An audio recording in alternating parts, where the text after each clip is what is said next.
Hej og velkommen til EasyCam.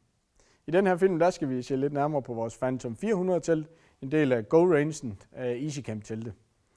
Phantom 400 er et 4-personers kuppeltelt. Ser vi lidt nærmere på oversijlet til at starte med, så er et PU-coated polyester med et vandsoltryk på 3000 mm. Det er samtidig et brandhæmmende materiale. Alle syningerne på teltet er tapet på den indvendige side.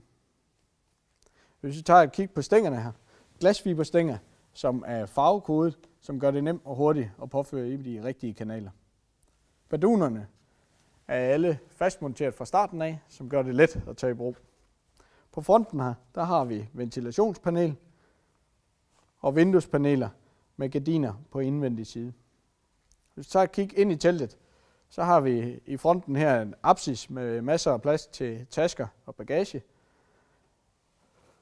Underlaget i apsis er påsyet inderkabinen. I inderkabinen er der myggenet i hele døren. Og kigger vi ind i inderkabinen, så har vi et ventilationspanel i toppen og en strop til at hænge en lampe. Vi har over langs siderne opbevaringslommer.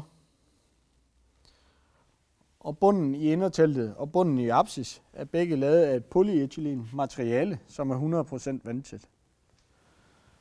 Det var en lang række af de features, der var omkring Phantom 400 teltet. Tak fordi I kiggede med.